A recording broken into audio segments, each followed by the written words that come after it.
ఏడో రోజు కృష్ణా పుష్కరాల్లో భక్తులు పోటెత్తుతున్నారు. అమరావతి ధ్యాన బుద్ధ ఘాట్ వద్ద అధిక సంఖ్యలో జనం పుణ్యస్నానం ఆచరిస్తున్నారు. భక్తులకు ఎటువంటి ఇబ్బందులు కలగకుండా అధికారులు అన్ని ఏర్పాట్లు చేశారు.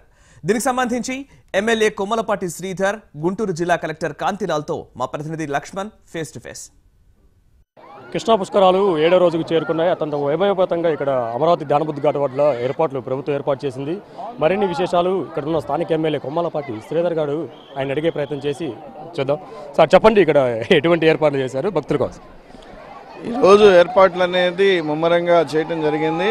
ఎటువంటి ఇబ్బందులు లేకుండా మరి పుష్కర భక్తులకి ఇక్కడ ఫెసిలిటీస్ అనేది ఏర్పాటు చేయడం జరిగింది. రోజు రోజుకి మొదటి రోజు కంటే ఎప్పటి రోజు ఈరోజు ఏడవ రోజు అయినప్పటికీ కూడా పుష్కర భక్తులు ఎక్కడా తగ్గలేదు, పెరుగుతూనే ఉన్నారు. ఈరోజు ప్రత్యేకంగా ఆస్పెషియస్ డే కాబట్టి నిన్నటి కంటే కూడా ఈరోజు పుష్కర భక్తులు అనేది పెరగడం జరిగింది. వీళ్ళకి కావాల్సిన డ్రింకింగ్ వాటర్ కావచ్చు అండి, బటర్ మిల్క్ కావచ్చు, ఫుడ్ కావచ్చు, ట్రాన్స్పోర్ట్ సిస్టమ్ కావచ్చు, అదేవిధంగా క్లీనింగ్ కావచ్చు, అన్నీ చక్కగా పెంచడం జరిగింది. ఏదైనా ఇప్పుడు మేము ఎక్స్పెక్ట్ చేసిన దానికంటే కూడా జనం ఎక్కువ రావడం కూడా జరుగుతూ ఉంది. మరి 20-30 వేల జనాభా ఎక్కువ వచ్చినప్పుడు ఆటోమేటిక్గా ఫెసిలిటీస్లో కొంచెం టైట్ అవ్వడం జరుగుతుంది. అయినప్పటికీ కూడా ఎమర్జెన్సీగా మరి అక్కడ నుండి తెప్పించైనా సరే, ఉన్న స్టాక్స్ని తెప్పించైనా సరే water, butter milk, transport, cleaning, ఇవన్నీ, తర్వాత టాయిలెట్స్ కూడా ఇంకా మరి పెంచాలనే దాని మీద కూడా ఆలోచిస్తున్నాం. బట్టలు మార్చుకునేది రూమ్స్ కూడా పెంచాలనే దాని మీద కూడా సూచనలు అనేది కూడా ఇవ్వడం కూడా జరిగింది. గతంలో ఎన్నడూ లేని విధంగా ఇక్కడ ఘాటు యొక్క ఆధునీకరణ జరిగింది. మీ హయాంలో జరగడం మీరు ఎలా ఫీల్ అవుతున్నారు? It's a really proud. ఎందుకంటే గౌరవ ముఖ్యమంత్రి వర్యులు నాకు అవకాశం ఇచ్చారు ఈ పెదకూరుపాడు నియోజకవర్గానికి ఎమ్మెల్యేగా. అదేవిధంగా ప్రజలు ఆశీర్వదించారు. అదేవిధంగా ఈరోజు పుష్కరాలు కూడా నా యొక్క రాజకీయ జీవితంలో పుష్కరాలు రావటం, నేను ఎమ్మెల్యేగా ఇక్కడ ఉండటం, అదేవిధంగా పుష్కర భక్తులకి సేవ చేసుకునే అవకాశం ఇవ్వటం, అవి కూడా గతంలో ఎప్పుడు కనివిని ఎరగని విధానంలో మరి పుష్కర ఘాట్లు నిర్మించటం, అదేవిధంగా ఇంకా రోడ్స్ కూడా నిర్మించడం అనేది కూడా చూసుకుంటే అది నా పూర్వజన్మ సుకృతంగా భావిస్తాను. ప్రజలకు సేవ చేసుకునే భాగ్యం నాకు వచ్చినందుకు గౌరవ ముఖ్యమంత్రి గారి వారికి, అదే భగవంతుడికి కూడా ఎప్పుడు కృతజ్ఞుడిని. మరో 5 రోజుల్లో పుష్కరాలు ముగిని ఉన్నాయి. ఇంకా ఏమైనా క్లౌడ్ పెరిగి ప్రత్యేక ఏమైనా ఏర్పాట్లు చేయనున్నారు? ఇప్పటికే 7 రోజులు అయిపోయినాయి. అంటే ఇప్పటికీ ఆస్పెషల్ డేస్ కూడా ఆల్మోస్ట్ ఆల్ ఇదవుతున్నాయి. ఇంతకంటే మించుతుందని నేను ఎక్స్పెక్ట్ చేయట్లేదు. ఇది క్రౌడ్స్ అనేది కంటిన్యూ అవుతాయి అనుకుంటున్నాము. దీని వరకు మ్యాక్సిమం పొజిషన్స్ వరకు మనం ఫెసిలిటీస్ అనేది ఏర్పాటు చేస్తున్నారు. అదే పబ్లిక్ ఒపీనియన్స్ దృష్టిలో పెట్టుకొని కూడా ఇంకా ఫెసిలిటీస్ ఏం తీసుకోవాలనే దాని మీద కూడా ఆలోచన అనేది జరుగుతూ ఉంది. గౌరవ ముఖ్యమంత్రి వర్యుల యొక్క సలహాల మేరకు జిల్లా యంత్రాంగం తప్పనిసరిగా పనిచేస్తుంది. వారికి తగిన సూచనలు, సలహాలను ఎప్పటికప్పుడు ఇస్తూ ఉన్నాం. స్థానిక ఎమ్మెల్యే కొమ్మలపాటి శ్రీధర్ గారు చెప్పిన విధంగా ప్రస్తుతం ఇక్కడ అన్ని ఏర్పాట్లు కూడా దగ్గర చూసుకుంటాము. ఆయన హయాంలో ఇంత పెద్ద ఘాటుగా నిర్మించి చెందడం కూడా ఆయన నాకు చాలా ప్రౌడ్గా ఉందని చెప్పడం జరిగింది.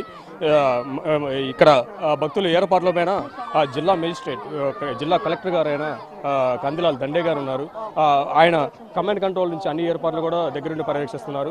ఆయనతో మాట్లాడే ప్రయత్నం చేద్దాం. సార్, పుష్కరాలు 7వ రోజుకు చేరుకున్నాయి. భక్తులకు ఫ్లోటింగ్ కూడా ఆ విధంగానే అంతే స్థాయిలో ఉంది. ఇంకా ఏమన్నా భక్తుల దృష్ట్యా ఏమన్నా ఏర్పాటు చేయనున్నారా?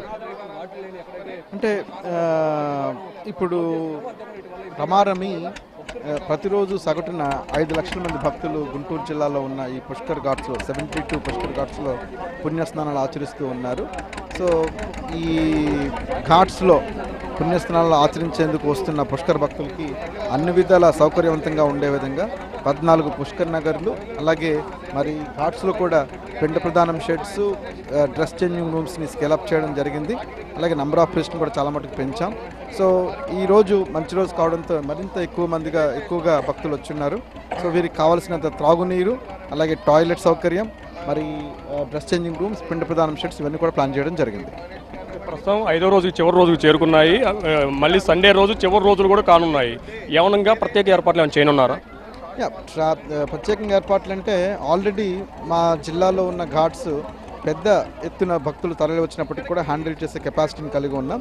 ట్రాఫిక్ రెగ్యులేషన్ కానీ, బ్యారికేడింగ్ కానీ ఇవన్నీ కూడా ముందుగానే అంచనా వేసిన విధంగా ఉన్నాయి. సో ఇప్పుడు మేము అంచనా వేసిన దానికి భక్తులు ముఖ్యంగా ఘాట్స్లో స్ప్రెడ్ అవ్వడం వలన మాకు ఎక్కడ కూడా బ్యారికేడ్స్లో భక్తులు ఎక్కడ నుంచుని ఉండడం అనేది లేదు. సో కాబట్టి ప్రత్యేకంగా ట్రాఫిక్ రెగ్యులేషన్ అయితే పర్ఫెక్ట్గా నడుస్తూ ఉంది. సో ఇక్కడ ఘాట్స్లో కూడా మనకి అన్ని విధాల విశాలమైన ఘాట్స్ మనకు అందుబాటులో ఉన్నాయి. కాబట్టి మేము చేయవలసిందల్లా పిండ ప్రధాన షెడ్స్ని మరింతగా పెంచుకోవడం, డ్రెస్ చేంజింగ్ రూమ్స్ని మరి ఎక్కువ చేసుకోవడం, ఈ రెండింటిని కూడా చూసుకుంటున్నాం.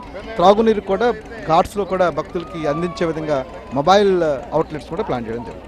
గతంలో ఎన్నడూ లేని విధంగా కూడా పుష్కరాలు చాలా ప్రతిష్టాత్మకంగా నిర్వహిస్తున్నారు. మీ హయాంలో ఈ విధంగా జరగడం అనేది మీరు ఎలా ఫీల్ అవుతున్నారు sir? It's a great honour అండి, it's a blessing also. So తప్పకుండా అంటే డిస్ట్రిక్ట్ అడ్మినిస్ట్రేషన్లో మరి పుష్కరాలని నిర్వహించుకోవడం, డిస్ట్రిక్ట్ అడ్మినిస్ట్రేషన్ యావత్తు నడిపించడం, వివిధ ఏర్పాట్లని సమీక్షించుకోవడం, వాటిని సరిచేసుకోవడం అనేది it's a very good experience on administrative front. So I'm really enjoying this duty. జిల్లా కలెక్టర్ కందిలాల్ దండే గారు చెప్పిన విధంగాను ఆయన హయాంలో ఇలాంటి కార్యక్రమాలు జిల్లా అడ్మినిస్ట్రేషన్ తరపున ఈ విధంగా జరగడం అనేది చాలా హర్షణీయంగా ఉందని చెప్పి ఎంతో సంతోషం చెప్పారు. ఇది ఇక్కడున్న తాజా పరిస్థితి. కెమెరామెన్ కరుణాకర్ రెడ్డితో లక్ష్మణ్ భారత్ డే, అమరావతి ధ్యానబుద్ధ ఘాట్ వద్ద నుంచి.